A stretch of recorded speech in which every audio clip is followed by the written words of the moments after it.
Today's edition of MacVoices is supported by MacVoices Magazine, our free Flipboard magazine that brings you some of the best Mac, iPhone, and iPad productivity tips on the web. High in signal, low in noise, just like MacVoices, MacVoices Magazine includes information on how you can get more out of your Apple technology. Subscribe at macvoices.com/magazine or search for MacVoices Magazine on Flipboard. Welcome back to MacVoices. This is the talk of the Apple community, and I'm Chuck Joyner. Folks, one of the things that I try to do, and we don't always get to do it, but I try to do follow-ups later in the year from things maybe we talked to people earlier in the year about at CES or NAB. And this time I'm getting to do that. I'm getting to talk to Terri Morgan of LumaTouch about their iOS video editing application. Terri, welcome back. It's good to see you. Thank you so much, Chuck. It's good to be here. Yeah, we talked in person in Vegas, and now we get to talk virtually this way because you have some new features coming out with LumaTouch that I was anxious to find out about. Yes, we do. We have quite a bit coming up. We've been really hard at work since NAB to refine the app and get some special features in. One of the things I didn't mention at NAB was StoryBlocks integration. So in our next release, we are hoping to have out around IBC time, which is about 3 weeks away, I guess, is this integration so you can download video, backgrounds, and audio, including music, loops, and sound effects, right from the app. So right in our library, you'll see the various types of media. We have filtering and searching, and then you can tap on them, preview them, and when you use them, when you drag them to the timeline, they are then downloaded into your app. Okay. So is this like a template kind of thing, or it's stock music and stock backgrounds and stock video? So it's a huge library, and this will be LumaTouch has bought a subscription to this for all of our users, but we'll sell it at a much reduced price in the app. So that's going to be $49.99 a year, or $5.99 a month, and then you have access right in the app to all this nice stock music and stock footage. Okay, so we usually wait to talk money till the end, but since we're here, let's do it. Yeah. So I have those two options depending on what I want. Do I have the option just for a one-off project that, oh, gee, I need one background, I never need backgrounds, but I see a background I like. Do I have the option to just buy one-offs? Yeah. It's all subscription because we have to pay the subscription yearly to StoryBlocks. So we can't outright sell one, but we can sell it to you on subscription. And once you download that into the app, it's yours to keep. So that's how that works. So you would buy a $5.99 subscription for a month, and download that, and then you can keep it. Okay. So whether I buy it for a month or for a year, is there a limit on how many things I can download per month or per year or whatever?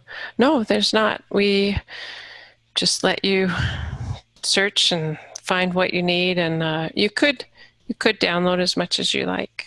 Okay. I mean, that's not realistic. Everybody thinks, I think they're going to try to take advantage of something like that. And it's not like video. It's not like you can go and binge backgrounds or stock music or anything. Yeah. It just never works. So it's I suppose you could make a leap to do that, but we kind of feel like every project you're going to want a different looking thing. And I suppose if someone wants to spend their time secretly downloading everything, then they certainly could do that. Yeah. Again, it's not realistic because you've got storage, and to your point too, you also just have search capabilities that you can't duplicate locally. Yeah, so. And StoryBlocks is always putting on new content. So, there's a big overturn of content on there, and you're going to want the fresh music and the fresh backgrounds and so on. I love this. This is an interesting way to add some extra value without you necessarily having to get into part of the business that you don't want to get into. You want to be doing the programming and creating the best app you can, Right. not out there finding or creating stock footage or stock video or stock audio or whatever. Right. Yeah. And we did originally, I spent a lot of time searching for a variety of songs and procuring those through the original artists and bringing those into the app.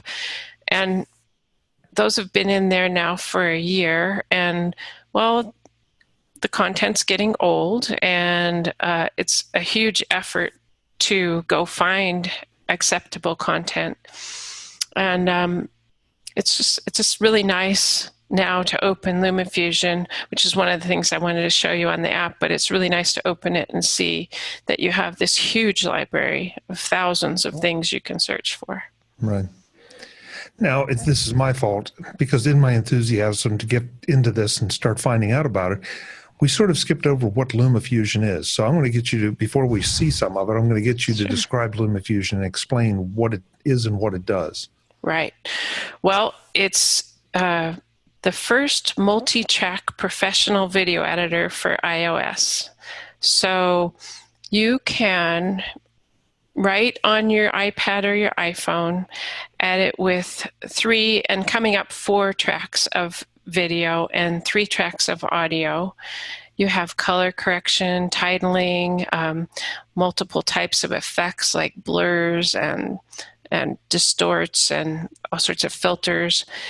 You also have frame and fit, so you can make a project in any aspect ratio and decide how your media is going to fit into that aspect ratio, which is a big deal for Instagram and, as you know, a lot of places now. We have audio mixing, and the editing is in the style of professional editing systems that you would find on desktop editing, so like Final Cut or Premiere. You have insert and overwrite. You can layer up things, put picture-in-pictures, and it's just super fun to use. And there's a titler in there too. I don't know if I mentioned that. Yeah, because what else? It's got to have a title. Yeah. Okay, are we in? Can you show us some of this if we share the screen? Sure. Yep. I will share screen here. Let me just get my iPad. So you're obviously looking at your iPad with Luma running. So this is just a project, and you can see that blue dot is my finger. But you have a project. We have a project here that I've just been working on that has actually a lot of footage from StoryBlocks in it. I can move a little. I don't know if this is in the screen, but I'll move this over. And here's our library.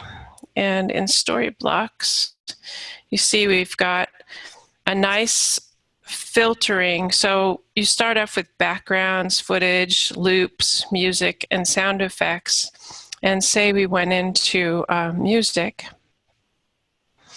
I can say what type of music I want. Over here we have the type of instruments and then the mood. So I could say I want it playful and silly, and I want it to be, let's see, cinematic, and let's see what we come up with, and then just tap on these things and play them right in the app. Now these are not downloaded. They are actually, get accessed off the internet, off of StoryBlocks. And when I drag this to the timeline, you see it's striped down here, and up in this corner here, you see it's downloading that media. But you can preview it. I don't know if you could hear that with the way this is set up, but you can preview it before downloading, and then it's part of your project, and you can keep that music. And here you see up here, you see that it's been downloaded, and you see how much of it is used in your project. So if I trim this, you see that orange line has gotten a little smaller there. As you see, here's a sequence that has 3 layers of of audio, and if I wanted to add, say, a StoryBlocks background. Oh, sorry, I'm using the beta version. Nothing like beta software. Yeah. But we've actually also include some of the content for free. So you see this abstract light waves is actually a free clip. I could take this, just drag it down here, and then I could go to footage. I'll take another free one, put it on top. Double tap this, and you see it's downloading still, so we see a low res version of it while it's downloading. But then we can do things with this. In this new version, we've added edge softness and cropping, so I can get a very nice soft. Let me go back to size and position, and I'm just making this up as I go, but as you see, now we have this. And back on the timeline, it's already finished downloading. So very nice. These filters down here are really fun to use. You can say I want food and come up with all their different types of media that is food, or you can combine that with nature, and then you would find food in nature. So it's a super fun tool to use. Also, another improvement that we've made, I know I described Narbox to you at NAB and how you can have your media on the Narbox. And just like StoryBlocks, Narbox is a drive, and you can drag your media from the Narbox into your timeline. And at that point, just what you've used downloads onto your device.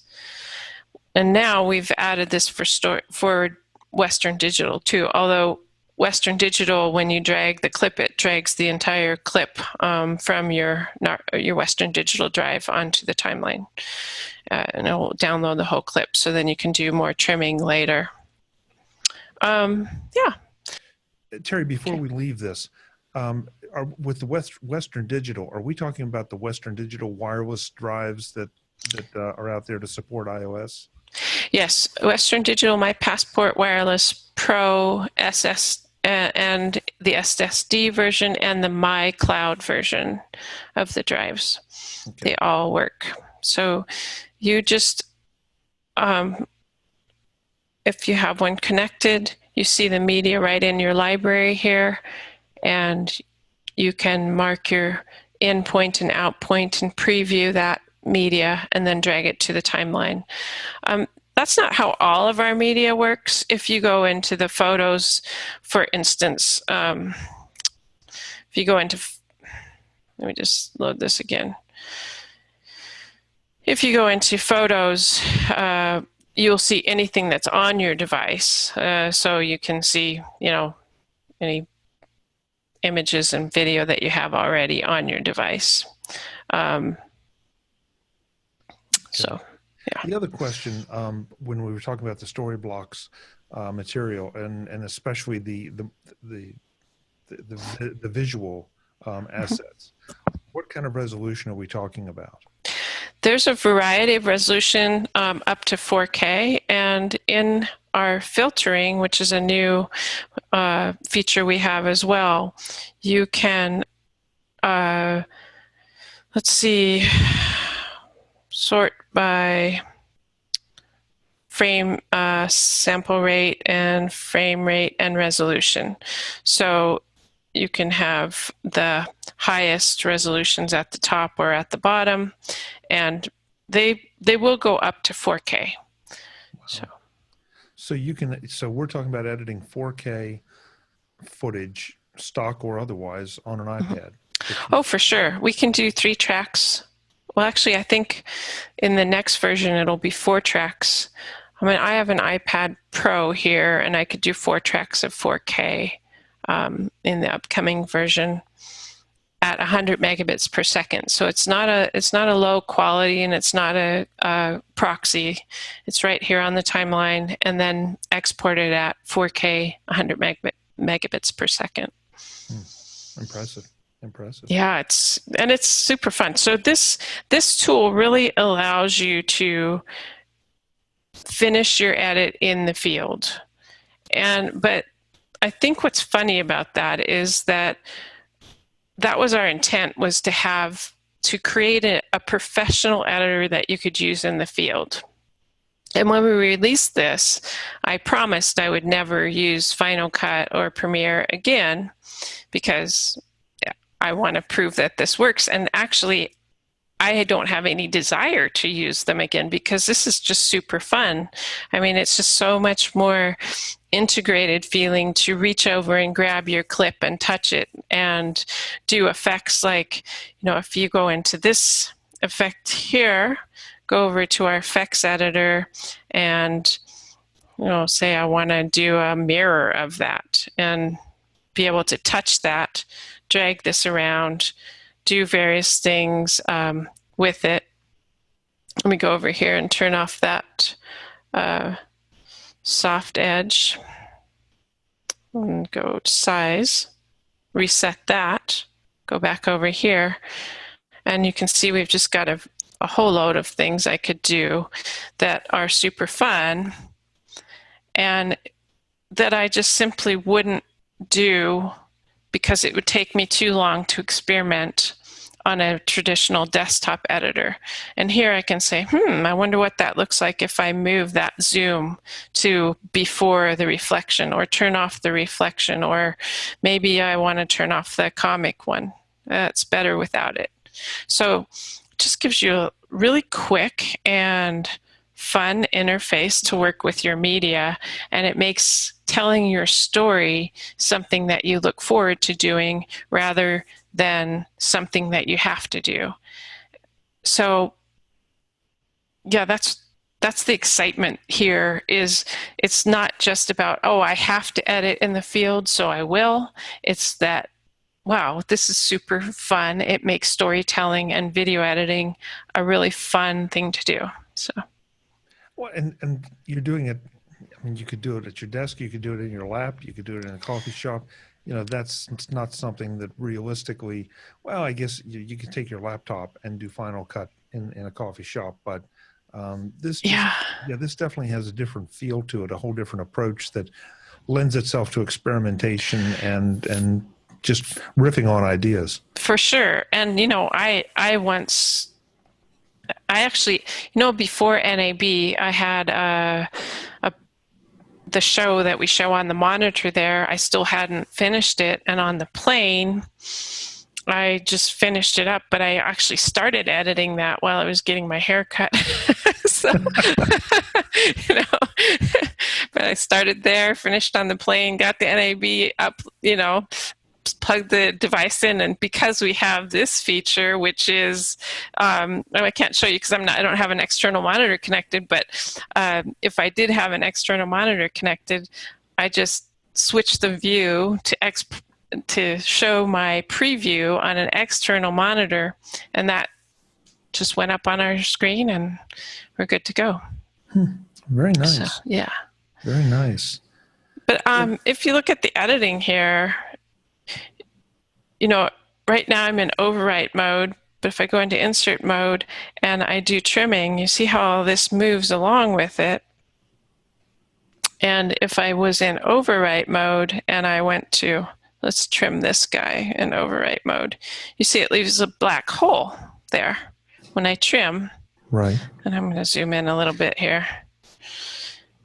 And in overwrite mode, it gives me this blank clip. So if I take this out, it slams that together. So it has all these features, including the ability to link all these other clips up to this. So that determines whether or not things will move along as I trim. So, and if you're a Final Cut editor or Premiere editor, this looks very, very familiar. And that's right. Another thing that you don't feel like I've got to learn a lot of new metaphors or whatever. This looks like a basic NLE. It is basic NLE, but I think that we've done a really good job of improving some of the great features that Final Cut has, actually. One is the clip linking. If I wanted to say, I don't want this clip linked, I can just unlink that particular clip. And now when I trim, that particular clip isn't going to move. And that's kind of hard to do in Final Cut. It always wants to link your stuff. So we've kind of made it more, oh, so now I'll relink that, and then we're good to go. Now it's going to move when I trim. So we've tried to really think about what it means to tell a story in all the different situations you get in that you want to solve problems, because editing is basically fitting this two-dimensional puzzle, time and space, together. And when you do that, especially with time, you run into problems that you need to solve, how to fit this voiceover in, or how to, make this come in at a nice flow. And so having been editing for so many years, I can kind of remember all the times that I've gotten in situations where I wish there was a feature, and we've really tried to address those things here. Yeah, and it certainly looks like you have. And one of the challenges, of course, is getting some of those assets in, the extra things. And now with StoryBlocks, you've just made it that much easier, especially if I'm shooting with my iPad and then want to edit on my iPad. I really don't have to play with any external storage or anything. It's just built right in. Yeah, I mean, if you like, the other day I was on a shoot we were doing, and we were out in the woods, and I got most of what I needed, and I got the actor doing what he needed, but I was missing some reaction shots or his point of view shots of the woods. And so I wanted to fill that in with a little bit of StoryBlocks. So I just went over here and searched for nature and, a few other terms, and was able to find clips that I could use to fill out my edit. So that was super cool. We also added search in here. So now we could search for, say I search for Ariel, A-E-R-I-A-L, and then I would just get things that were aerial footage in nature. So the two features work together, and I can say I want to search for just through footage or all my media, including my own that I've named, or just all through StoryBlocks, which would perhaps bring in some music and other things like this that have the word aerial or nature in it. So I can think of some stock photography sites that could take a couple notes here about how to find things. Yeah. That's just the idea of combining some of the logical words instead of me having to come up with them, to have them there is a very, very nice feature. Yeah. So these little presets down here, let me go back to turn StoryBlocks. Let me see here. These presets down here, if you tap on sports, behind that, we don't just look for sports. We look for baseball, basketball, football, rugby, all the things that would be related to sports, so that it's kind of a preset search for you. And then you can narrow it down with your own search, of course. Right. So yeah, I mean, what we have coming up is super exciting. We also have as I mentioned, the external monitor support. We have in the next version, I export to XML, so you would be able to start editing here and finish up on Final Cut or Premiere. That's in 1.9 or 1.8, sorry. StoryBlocks is in 1.7, which is coming in a few weeks. Yeah. Terri, what kind of training courses or assets do you have for folks to help learn this? Because that's, if you're familiar with an NLE, everything here looks familiar. but I Yep. also know how it is. On Yep. Final Cut, I kind of know everywhere that I need to go, and I know right where it is. And then you pick up something else like this, and it's like, oh yeah, I know what I want to do, but where is it? Right. Well, my favorite is the reference guide. Actually, it's 100 pages of everything I know about the app. So that has every feature, and we keep that updated. Like every version, I add stuff to that document, and it's right here in the help menu. You can also you can also print that. That's a PDF. So there's also tutorial videos that you can go get and watch, both on our site. I don't know if this is going to load here. On our site, yeah, there we are. There's lots of tutorials here. Okay, that's good. Yeah. So. That's good. Yeah. There's nothing like watching someone do it. Right. Yeah. Yep. And so here's when you export you make your whole story up, and then when you export, you can do either a movie, which would be your final, rendered file. You could do audio only if you wanted to sweeten some audio somewhere. You can do a project archive, which packages up the media that you used and the timeline project into a single file, and then you can put that on Dropbox, or you can actually airdrop it to another iOS device like your iPhone, and minutes later be continuing to edit on your iPhone. Or you can do the XML project archive, which would go to Final Cut or Premiere. Yeah, and in here, as you see, we can go to a lot of different places. There's all your standard Vimeo, YouTube, Facebook, and so on.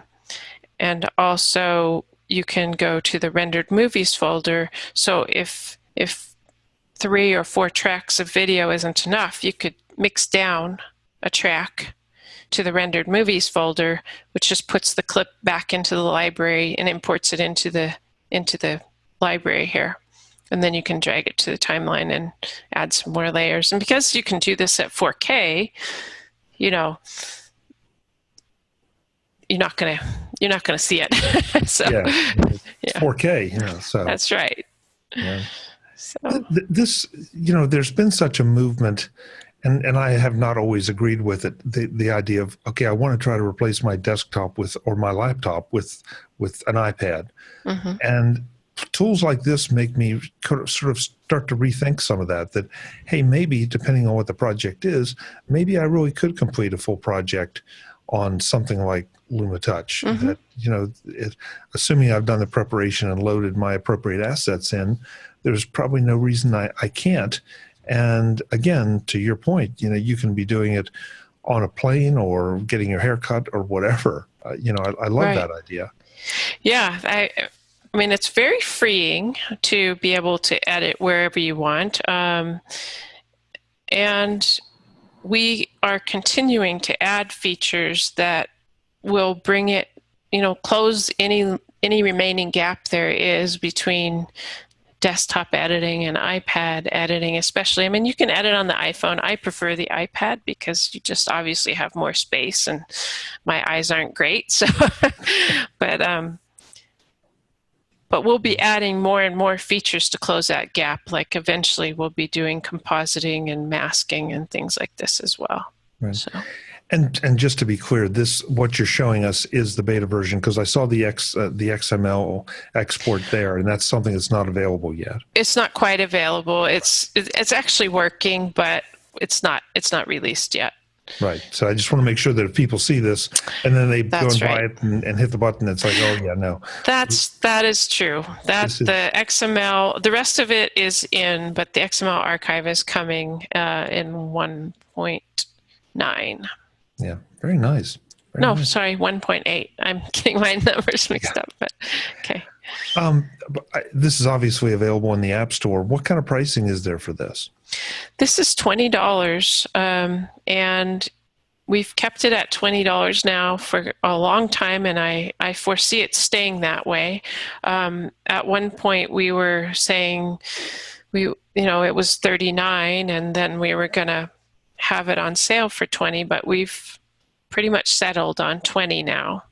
And then we have some really exciting features coming up that I can't tell you about yet, but those will be in-app purchases. So instead of having a subscription model like a lot of apps for video editing are doing, where you have to pay whether or not you like the features, we've decided to pay $20 for a really good editing system, and then some more features that you may or may not want but are very advanced features, stuff like that.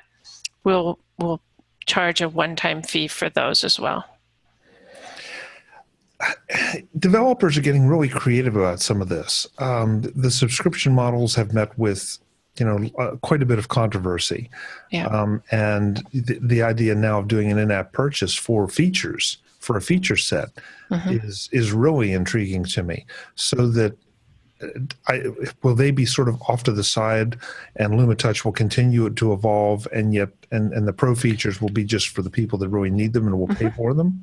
Yeah, we'll continue to add free features for sure. We want to continue to fill it out with the core features that you need for storytelling, and then for things like export to XML, for instance. Not everybody needs that or wants that, so that'll be an in-app purchase. And the way I feel about subscriptions is that they should be for new content, things that are rolling over all the time that you can expect to get new content through that subscription, like StoryBlocks, for instance. But I don't feel like you should pay a subscription to have the right to use a feature. That's just a no-go for me. So we've stayed away from the subscriptions for features and for the app as well. Yeah, we need to do another show on subscriptions, just because there's so many different angles, and creative developers like yourself have come up with different ways to approach it.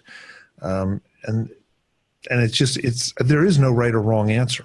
No, I don't think it's just right. It's what the customers will accept or agree to pay for, and at the same time, what works for you to keep you developing and working on the project and keeping it up to date. Right. I mean, we have to make money, obviously, to stay in business and improve the products. But I think of it more like, you would pay a subscription for different flavors of waffle syrup. If they were going to send you a different flavor of waffle syrup every month, pay a subscription for that. But you don't pay a subscription for the waffle maker itself. You're not going to want to give back the waffle maker because you didn't pay for it this month. So that's the way I view it, and we're trying to stick with that. If we can keep going the way we are, then that's what we'll do. So thanks, Terri. Now I'm hungry for waffles. Thanks a lot. Subliminal suggestion. You're going to go look for waffle syrup subscriptions, aren't you? Yeah. Well, I'm just going to go look for waffles after the show. That's good. Well, and that was another thing I wanted to comment on. This is a professional level editing system that you can do, professional projects. I mean, I'm not sure about a feature film at this point, although I know that somebody's going to make me a liar because they're going to produce a feature film on this. But the idea that I can do this for $20. I mean, at $40, it was still a pretty reasonable price. At $20, it's like, why wouldn't you go out, even if you just want to play with this and play with some of the creative stuff that Terri was showing you? I've wasted $20 on a lot worse things. Me too. I have too. And there has actually been a feature film cut on this, so I have to make you a liar already. Yeah, there you go. So, do you mind telling us what was cut, or shouldn't we reveal that? You know what? I can send you a link, and maybe you can add it to your description here in your show. But, I will put it in the show notes, definitely. Thank you. Yeah, I'd be very interested to see. Yeah. And, that we're right back to some of the same old things we've often talked about, that it's not the tools that are important. It's what comes out of them. You don't know what typewriter or word processor or, whatever someone used to write a novel. You just know that the novel is good. So That's right. But as geeks and video geeks, we all sort of want to know, well, who did what with that, and maybe how did they accomplish it? But yeah, this is a phenomenal tool. Yeah, I think that having tools like this that allow everyone access to the power they need to tell a story means that we're going to be hearing from a lot more different people, a bigger variety of people, and more different types of stories from different cultures and different venues. And I just think that's really a critical thing for where we are in the world today, is to be able to hear and empathize with cultures and people around the world and people with different ideas. And I feel very strongly about what we're making here being a small part of allowing people to tell those stories. So I'm really happy that we can do that. So the website, of course, is LumaTouch.com. LumaTouch. Yep. All one word. Yes. Got it. And of course, it's in the App Store right now, folks. Go get it, try it out. It sounds like there's some really exciting things coming. Yes, yeah, and even more that I haven't told you about. So we'll have to get together again in a couple months, and we'll share those things. Please, I love it when you tease me, because it's like, what is not in here that I could use that I want? So yeah, definitely. I got a big one coming. You're always welcome. So please don't hesitate. When you're ready to talk about it, and I know there are things here that you're not ready to talk about, but when you are, come back and see us. Thank you. I'd be happy to. Folks, I'm Chuck Joyner. This is MacVoices. I'm going to go and take another look at LumaTouch and maybe do a few projects over dinner tonight, over waffles. Yay! All right. Until the next time, we'll see you again soon. Thank you. Thanks, Chuck. Folks, thank you for watching. We'll be back with more MacVoices. Visit MacVoices.com for show notes and to connect with Chuck on social media. Get involved in our MacVoices Facebook group and get more out of your Apple tech with MacVoices magazine, free on Flipboard. And if you find value in it all, consider supporting us at patreon.com/MacVoices and join these folks who help keep MacVoices coming to you. Advertising handled by Backbeat Media at backbeatmedia.com. Bandwidth provided by CashFly at cashfly.com.